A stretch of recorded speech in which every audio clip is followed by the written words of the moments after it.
Ya. Sebetulnya kepemimpinan tunggal itu kita itu hari ini itu tidak ada, karena memang semua partai politik kita itu di Sumeneb ini masih belum menentukan rekomendasinya ke siapa. Bahkan surat tugas pun itu tidak ada, kan gitu. Karena ini cuma ketakutan para aktivis saja gitu, kan gitu ya. Ya, ini kan ketakutan calon tunggal aja, kan gitu.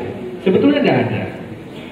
PAN yang bagian dari waktu itu pengusung Fauzi Eva, tapi kebetulan karena saya waktu itu ketua PM PAN, karena di PAN itu bisa kita demokratis betul, saya berseberangan pada saat itu tidak ada masalah, gitu. Nah, sekarang karena saya sudah masuk dalam sistem di PAN itu. Karena kita sudah bukan badan otonom lagi, karena saya jadi kepengurusan di Wakil Ketua DPW PAN Jawa Timur, kita melakukan konsolidasi politik dan komunikasi politik. Kita akan menentukan rekom dan lain-lain itu nanti setelah bulan awal Agustus. Ini masih belum, masih jauh, masih tinggal 2 bulan lagi.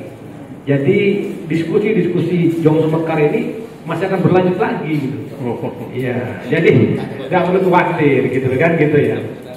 Masalah ketakutan seperti tadi, isi tas, isi dompet, ada lain-lain, kita bisa urunan, bisa.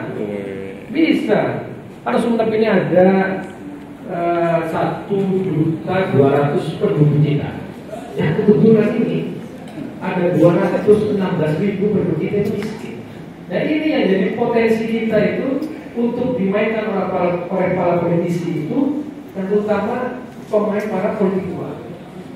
Bayangkan, saya itu ikut dari pilpres, pilkada gitu ya. Kemenangan kita itu tidak lebih dari 10%, dan rata-rata cuma 200.000. Padahal 216.000 penduduk kita itu miskin. Karena uang 50.000 saja itu sudah 216.000 itu sudah berpotensi sepertiga dari pemilih. Bisa tinggal mencari 70.000-nya gitu. Jadi itu. Dan itu yang bisa kita mainkan nanti pada saat pilkada oleh para politisi yang terbiasa bermain politik uang. Kalau dia memang seperti tadi, substansinya seperti ini, ya, tapi kenyataan di masyarakat kan sudah beda sekarang. Bisa saja di Indonesia itu seperti yang disampaikan oleh panelis tadi, bahwa indeks demokrasi kita itu memang turun hari ini. Hari ini turun sampai 52%, karena kita apatis dengan demokrasi. Saya juga agak sedikit kritik ya kepada dari teman partai kita ini, dari Nasdem itu, bahwa beliau menyampaikan saya bagian dari penyelenggara pemerintahan. Sebetulnya DPR itu bukan penyelenggara. DPR itu adalah pengawas pemerintah. Bahkan hak budgeting itu ada di Dewan. Bupati itu sebetulnya bukan jabatan yang seksi kalau memang DPR-nya itu kuat. Tapi hari ini kita tahu sendiri DPR kita itu ya seperti ini. Gitu.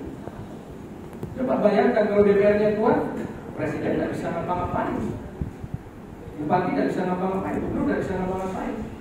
Tapi semuanya itu tergantung kepada bupati, kepada gubernur, kepada presiden. Gitu. Presiden kan kalau dari undang-undang dasar kita itu cuma ketika mau menyatakan perang itu aja. Tapi itu pun harus persetujuan ya DPR. DPR sangat kuat sekali. Nah sekarang ini ya karena mungkin banyak yang seperti disampaikan Pak Kiai tadi, memang untuk masuk ke parlemen, masuk ke eksekutif itu kan perlu modal yang besar. Akhirnya tersandra gitu. Coba anggota DPR kita ini independen, tidak tersandra, tidak ada bersalah dengan itu gitu. Gitu. Apakah di Sumeneb juga tersandra? Ya mungkin saja. Kalau saya kan belum menjalani. Nah ini tadi Mas Rimbo sama Nasdem gitu kan gitu. Kalau saya belum menjalani gitu kan gitu. Semoga saja tadi DPR di 2024 2029 ya kita lebih kuat gitu. Sehingga bupati itu setiap mengambil keputusan memang harus ada diskusi politik, ada komunikasi politik. Tidak serta merta DPR ini cuma sebagai tukang stempel seperti lagunya Iwan Fals itu kan. Cuma duduk tidur dia, terus itu dapat duit gitu kan gitu. Ya tidak seperti itu. Ya. Jadi begitu. Ya, terima kasih Mas Herul. Jadi jadi secara teknis Pak Ketua KPU belum ada kepemimpinan tunggal. Sebelum ke Pak Kiai.